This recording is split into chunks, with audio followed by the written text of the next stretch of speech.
마켓 핫피플 시간으로 돌아왔습니다. 오늘은 증권시장부 권호석 기자 함께합니다. 안녕하세요. 네, 안녕하십니까? 네. 강남에서 치킨 회동이었죠. 젠슨왕 CEO 비롯해서 이재용, 정의선 이 세 명의 중년의 남성이 기분 좋게 취한 모습을 전 국민들이 생중계로도 그리고 영상으로도 참 많이 보셨더라고요. 그런데 이렇게 치맥 회동으로 세간의 주목을 받은 뒤 또 한 차례 이슈가 있었던 게 이 자사주를 젠슨왕 CEO가 매각을 했단 말이죠. 그래서 이거 두고 주가 고점이야 피크아웃이야 이런 우려가 좀 많았었는데 투자자들 사이에서 이게 꽤 회자가 됐어요. 네. 깐부 치킨 혹시 드셔보셨나요? 깐부는 먹어봤죠. 그쪽 가서 먹어보진 못했지만 아직도 그렇게 인기고 성행을 한다던가요? 네. 그 자리 뭐 1시간 제한 뭐 이런 거 있다면서요. 역시 이제 저는 인기 영합을 좋아하지 않아서 그래요? 다 지나면 저는 먹을 생각을 맛있다면 하면 저도 한 달 뒤에 한번 먹어보겠습니다. 네. 그렇게 먹고 나서 이제 바로 다음 날에 이제 젠슨왕이 자사주 2만 주를 매각했다고 이제 외신들이 보도를 했는데 집계를 해보니까 올해 6월부터 이제 10억 달러치, 그러니까 우리 돈으로 1조 5천억 원 정도에 가까운 이제 자사주를 이제 바꿔서 현금화를 했다고 합니다. 이게 왜 논쟁이냐? 하면요? 이게 젠슨왕이 지난달에 이제 에이펙 계기로 경주에 와서 이제 프레스 간담회를 하지 않았습니까? 근데 그때 그 엔비디아 주식은 보유하고 팔지 말라. 라고 이제 보도가 보도를 통해 확인했고 저도 그때 바로 그러자마자 바로 본인이 오늘 자사주를 매각을 했기 때문인데 그러니까 남들한테는 팔지 말라고 해놓고 정작 본인이 자기 주식을 판 것을 두고 이제 투자자들이 이제 이거 이제 고점이라서 이제 차익 실현하려는 거 아니냐, 뭐 경영상의 어떤 회사에 어려움이 있어서 좀 던지는 거 아니냐 이런 약간 불안한 신호를 해석을 했습니다. 그래서 맞아요. 그 GPU 넘긴다, 판다고 한 것 가지고도 얘기가 많았잖아요. 제 주변에 투자하시는 분들이 사실 이제 저보고 알아봐 달라고 사실 얘기를 해서 이 주제를 갖고 온 건데 저도 사실 잘 몰랐거든요. 근데 이거를 뭐 재고 처리를 하려고 우리한테 던지게 한 거 아니냐 이런 논란까지 그 투자자들 그 종목 토론방에서는 있었다고 합니다.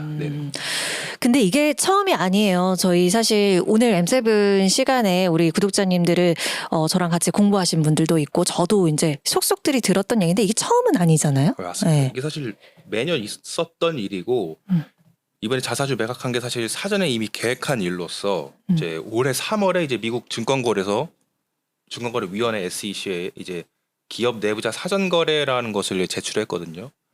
이 계획에 따라서 이제 젠슨왕이 올해 말까지 약간 600만 주에 해당하는 이제 주식을 이제 매도하겠다라는 계획을 세웠는데 이 계획에 따라서 이제 기업 뭐 임원이나 뭐 이런 이 핵심 관계자들이 미리 주식 매도 수량이랑 이 기간을 정해서 그 미국 증권거래위원회에 신고를 하고 사전에 그리고 이를 통해서 이제 내부 정보를 이제 활용한 이 불공정 거래를 방지하기 위한 차원이거든요, 이게. 그렇게 해서 미국에서 이제 만들어진 제도인데 그 계획에 따라서 이제 젠슨왕이 6월부터 이제 지난달 10월 31일까지 총 합쳐서 이제 매일 나눠서 600만 주를 매각을 완료한 거죠. 그러니까 이제 처음 한 게 아니거든요. 작년에도 똑같은 이 계획에 따라서 600만 주를 매각을 했었습니다. 가슴을 쓸어내린 투자자분들이 많으셨을 것 같아요. 그러니까 다행히도 젠슨왕 CEO의 도덕적 해인은 아니었던 거네요. 그렇죠. 네, 맞습니다. 그 사전에 계획된 내용에 따라서 이렇게 진행이 된 것이고, 그렇죠? 근데 이 제도 조금 더 자세히 알고 싶거든요. 이 제도가 이제 우리나라에도 있는 제도인데 일단 미국에서는 2000년대 초반부터 시작을 했거든요. 좀 짧게 요약을 하면은 이제 회사 내부자가 이 회사 내부 정보를 알지 못하는 상태에서 미리 이제 정해둔 뭐 일정과 뭐 수량 가격으로 이제 주식을 사고 팔 수 있게 하는 이 일종의 이제 사전 매매 제도를 의미하고 이제 약정 후에 일정 기간이 지나야 이제 실제 거래가 가능하고 이 거래 시점에 이제 회사 내부 정보를 혹시 알게 될 수도 있으니까 뭐 CEO니까 당연하죠. 그럼에도 어쨌든 자기가 계획한 게 있으니까 그 계획 변경이나 그런 본인의 개입이 좀 불가능합니다. 그렇기 때문에 이제 엔비디아뿐만 아니라 사실 아마존도 이미 이렇게 하고 있고 뭐 마이크로소프트 이제 그 미국의 굴지 대기업들은 다 이 똑같은 제도의 적용을 받고서는 주식을 거래하고 있거든요. 우리나라도 이제 작년 7월부터 시행을 하고 있습니다. 이 내부자가 그 상장에서 대규모 주식 거래를 할 때 이제 30일 전에 뭐 거래 목적이나 뭐 금액 기간을 미리 이제 공시를 하도록 의무화를 하고 있는데 이게 사실 미국이 2000년대 초반부터 시작했던 것과 비교하면 우리가 한 20년은 늦은 좀 많이 늦었죠 저희 나라가. 네. 네. 네, 우리나라도 같이 하고 있는 네, 같이 그런 하고 제도인데, 자, 그 앞서서 그 피크아웃 우려 때문에 이렇게 지금 젠슨항의 매각에 좀 깜짝 놀랐다라는 그런 투자자분들이 많았다는 말씀을 드렸었어요. 그런데 제가 사실 이 AI 얘기 나오면 너무너무 진부한 질문인데 계속 드릴 수밖에 없어요. 고점 아니에요? 피크아웃 아니에요? 이렇게 우려를 또 안고 대신 질문을 할 수밖에 없습니다. 네. 그렇죠. 그러니까 연말까지 팔 수는 있지만 그게 왜 하필 그날이었느냐라는 네. 또 의문을 제기할 수 있다고는 생각이 듭니다. 그럼 이제 젠슨항이 주식을 팔고 나서부터 그럼 과연 이제 주가가 떨어지고 있었냐 그걸 확인하면 되는데 젠슨항이 자사주를 매각을 시작한 게 6월 20일부터 시작을 했고 그때 이제 엔비디아 주가가 한 주당 143.83달러였는데 10월 30일 날 마지막 매각을 마친 그날은 주가가 202.49달러. 그러니까 이제 오히려 40% 정도 거의 폭등을 했거든요, 주가가. 네. 그러면서 이제 그 중간에 이제 엔비디아 시가총액이 전 세계 최초로 5조 달러를 돌파를 했고 만약에 젠슨항이 지금 이 시점이 진짜 피크아웃이다라고 생각을 했으면은 다른 투자자들도 뭐 그 판단을 따라 보면서 이제 같이 내다 팔았겠죠. 그러면서 같이 주가도 떨어졌겠죠. 근데 이제 그렇지 않았다는 말이죠. 뭐 어쨌든 이제 결과론적인 얘기긴 하지만 그 젠슨항이 가지고 있는 주식수 지분이 어마어마하잖아요. 이번에 판 거 지금 따져보면 아주 작은 수치 아닙니까? 맞습니다. 그 홈페이지에 가서 봤더니 네. 지금은 좀 변동이 있을 수 있는데 네. 이제 연초에 한 9억 주 정도를 보유하고 있었어요. 자사주가. 지금 한 8억 한 5천만 정도 될 것 같은데 그 중에서 600만 주는 사실 거의 한 몇 퍼센트 안 되는 양이고 내다 팔아도 사실 지분율 변동이 좀 미미하거든요. 만약에 이제 본인이 피크아웃이다 생각했으면 조금 더 대량을 더 팔았겠죠. 네. 라는 추측을 라는 추측을 해볼 수 해볼 수 있다라는 있습니다. 거죠. 네. 자, 그러면 그는 과연 왜 팔았을까? 그래서 사실 이거는 이제 저희 다 추측이고 이제 제가 외신을 많이 봐도 이게 약간 추측성 보도이긴 한데 네. 이제 보통 이제 젠슨항에 대해서 얘기하는 게 자산의 대부분이 어떻게 보면 엔비디아 자산에 집중된 상황이었기 때문에 이제 계속 매각을 하면서 이제 본인의 어떤 자산 포트폴리오를 이제 분산을 하려는 게 아니냐. 보통 이 CEO들이 이제 본인의 자산을 이제 현금화를 하거나 뭐 다른 주식이나 뭐 채권이나 이런 걸로 투자처를 돌리는 거는 또 일반적으로 잘 알려진 케이스거든요.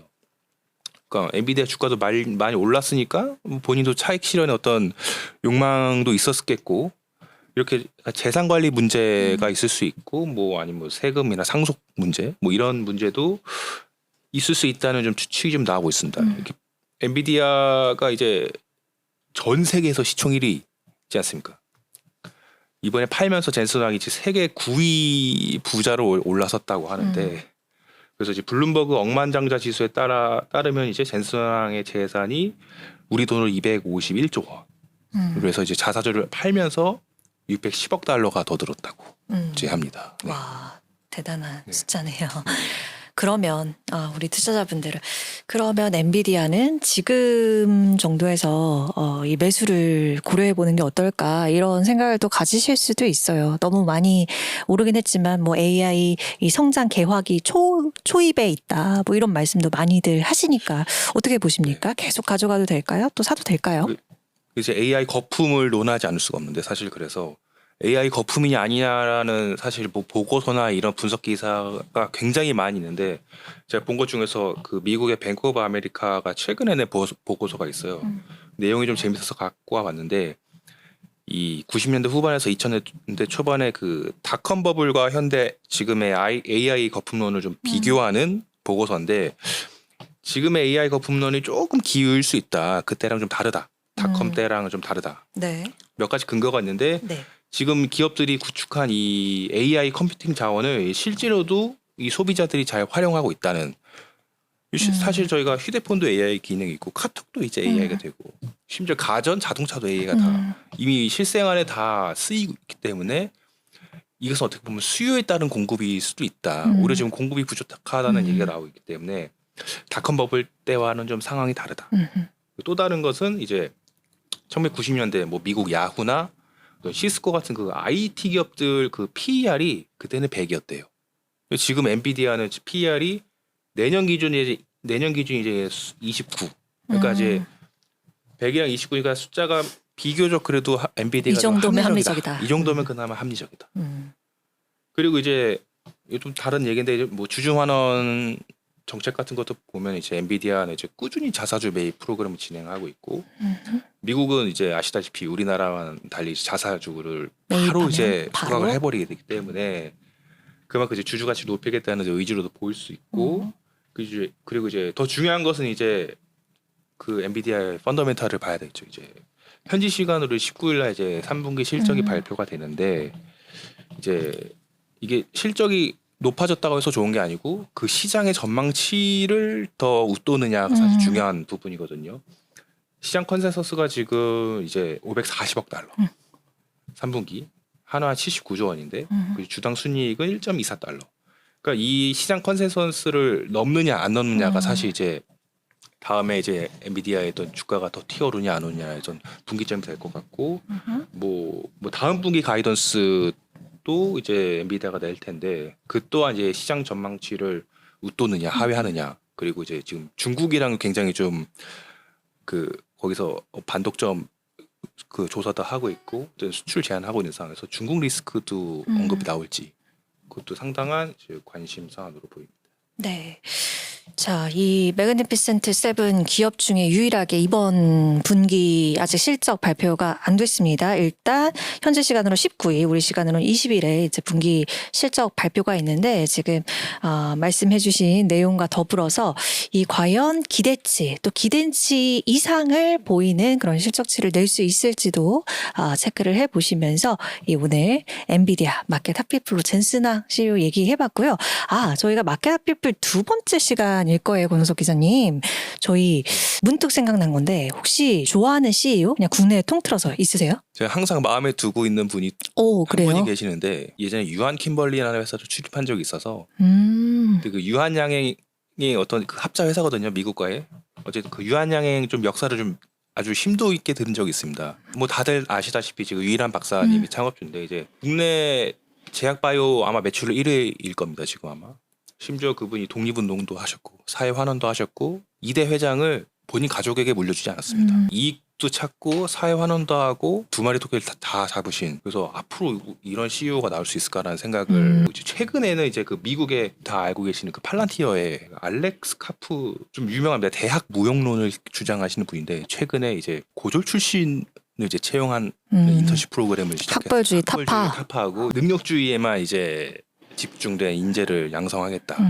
최근 기사를 봤는데 굉장히 미국에서 이 정도면 굉장히 신선한 시도가 아닌가 해서 좀 주의 깊게 봐야 될 CEO가 아닌가라는 생각을 하고 있었습니다. 소신 있고 도전적인 생각을 가지고 있다라는 측면에서 유일한 박사와 또 팔란티오 CEO 이렇게 좀 공통점을 저는 저 이렇게 오늘 M7 올리면 저보러 이 기자는 참 테슬라를 싫어하는 것 같다 하는데 저 여러분 제일 좋아하는 CEO가 머스크예요.